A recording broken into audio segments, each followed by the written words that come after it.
Hai semuanya. Gimana kalau aku tanya ke kamu? Hal paling penting yang kita butuhin buat hidup itu sebenarnya apa sih? Pasti banyak yang bakal jawab kesehatan, keluarga, kebahagiaan, dan ya, itu semua penting. Tapi coba deh jujur sama diri sendiri. Hidup tuh jalan kalau kita punya uang kan? Nggak harus kaya raya kayak sultan. Tapi setidaknya cukup buat nggak deg-degan pas tanggal tua. Tapi masalahnya, dari kecil kita diajarin macam-macam di sekolah. Dari rumus-rumus matematika yang nggak begitu relate di dunia nyata, sampai hafalan sejarah yang sering kita lupakan setelah ujian selesai. Tapi ada satu hal yang hampir nggak pernah disentuh sama sekali. Gimana cara ngelola uang biar hidup kita nggak susah? Coba pikirin. Kita belajar cara ngerjain integral, tapi nggak pernah diajarin cara bikin anggaran keuangan bulanan sejak dini. Kita dipaksa hafal susunan planet di tata surya. Tapi nggak semua orang ngerti gimana cara investasi biar uang bisa berkembang. Kita bahkan pernah belajar cara menghitung kecepatan mobil yang nggak kita kendarai. Tapi nggak semua orang dikasih bekal buat menghindari utang jebakan yang bisa bikin hidup jungkir balik. Aneh kan? Padahal kalau kita pikir-pikir, banyak banget orang yang akhirnya terjebak dalam masalah finansial. Bukan karena mereka malas atau nggak kerja keras. Tapi karena mereka baru belajar cara mainnya setelah keburu kena masalah. Mereka nggak ngerti aturan dasarnya sejak awal, jadi mereka terus-menerus bikin keputusan keuangan yang salah tanpa sadar. Dan ya, inilah yang bikin aku mikir. Kalau sekolah beneran ngajarin kita tentang uang, seenggaknya ada beberapa konsep finansial yang harusnya kita pahami sejak dini. Karena kalau kita nggak ngerti ini dari awal, ya selamanya bakal kejebak dalam siklus kerja untuk bayar tagihan tanpa pernah ngerasain yang namanya kebebasan finansial. Misalnya, kita nggak pernah diajarin soal perbedaan antara aset dan liabilitas. Sekolah ngajarin kita bahwa sukses itu artinya dapat kerja bagus, punya rumah besar, mobil mewah, dan segala macam barang branded. Tapi nggak pernah dijelasin bahwa semua itu sebenarnya adalah liabilitas, alias sesuatu yang malah bikin duit kita keluar terus. Rumah itu butuh biaya perawatan, mobil makin turun harganya tiap tahun, dan barang branded nggak bikin kita makin kaya. Yang bikin kita kaya adalah aset, yaitu sesuatu yang justru bisa ngasilin duit buat kita. Bayangin kalau dari kecil kita diajarin untuk beli aset lebih dulu sebelum beli barang konsumtif. Mungkin sekarang kita udah punya beberapa sumber pemasukan pasif, nggak cuma ngandelin gaji bulanan yang sering kali terasa kurang. Terus, ada lagi konsep inflasi. Kita sering dengar istilah ini di berita, tapi jarang banget ada yang beneran ngerti gimana dampaknya ke kehidupan sehari-hari. Yang kita tahu cuma harga barang makin naik dan uang yang kita pegang makin kecil nilainya. Tapi di sekolah, kita nggak pernah diajarin cara melawan inflasi. Kita cuma diajarin buat nabung di bank, padahal bunga tabungan sering kali kalah sama inflasi.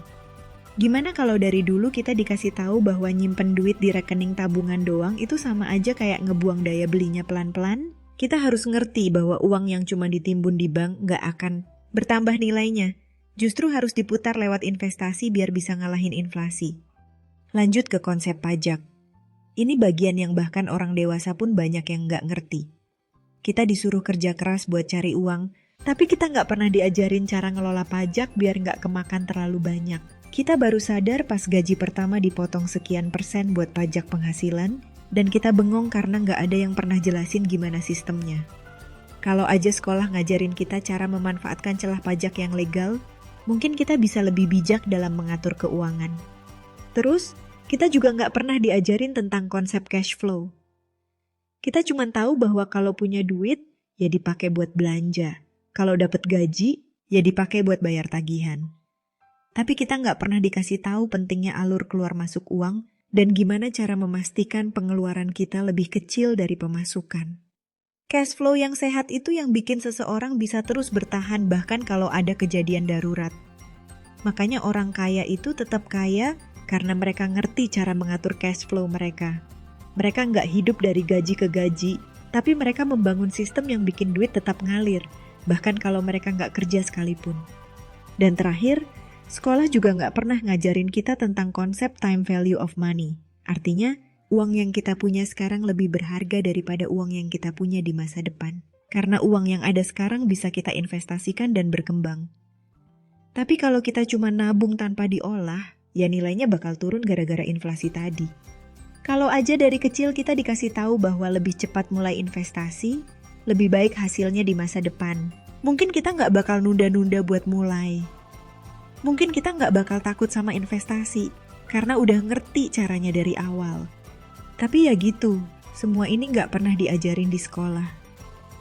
Kita dipaksa belajar banyak hal yang nggak ada hubungannya sama kehidupan nyata. Tapi justru hal-hal yang bakal langsung kita hadapi setelah lulus malah nggak ada dalam kurikulum. Akhirnya kita semua belajar dari pengalaman. Ada yang jatuh bangun karena salah ambil cicilan. Ada yang baru ngerti pentingnya investasi setelah umur 30-an. Ada yang baru sadar bahwa kerja keras aja nggak cukup kalau nggak ngerti cara mainnya. Tapi kalau kita sadar sekarang, itu udah langkah pertama buat keluar dari kebodohan finansial yang selama ini ditanamkan sistem pendidikan. Karena kalau kita nunggu sekolah ngajarin, mungkin kita bakal tetap nggak ngerti sampai tua. Jadi kalau kamu ngerasa sekolah nggak pernah ngajarin hal-hal ini, ya sekarang saatnya belajar sendiri. Mulai cari tahu, mulai praktek, dan mulai ambil keputusan finansial yang lebih cerdas.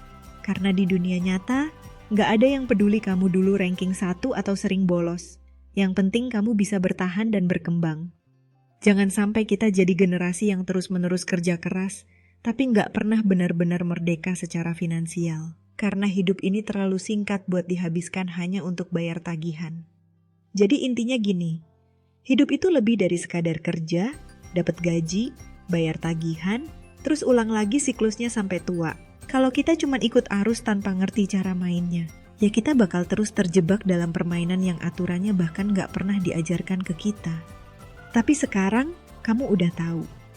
Kamu udah sadar bahwa ada konsep finansial yang selama ini luput dari pelajaran sekolah, tapi justru paling menentukan gimana hidup kita ke depan. Dan sadar itu langkah pertama buat berubah. Sekarang tinggal pilihannya di tangan kamu. Mau terus jadi pemain yang gak ngerti aturan? Atau mau mulai belajar cara menang dalam permainan ini? Mau terus kerja keras tanpa arah? Atau mau mulai bikin keputusan yang bikin hidup lebih ringan di masa depan? Karena pada akhirnya, uang itu bukan cuma soal angka di rekening. Uang itu alat. Dan kalau kita ngerti cara menggunakannya dengan benar, hidup nggak akan lagi terasa seperti perjuangan tanpa akhir. Jadi, jangan nunggu sekolah ngajarin. Ambil kendali, mulai belajar, dan pastikan kamu nggak cuma kerja buat bertahan, tapi juga buat menikmati hidup yang sebenarnya. Nah, jadi sampai di sini aja pembahasan kita hari ini. Semoga bermanfaat. See you di next video.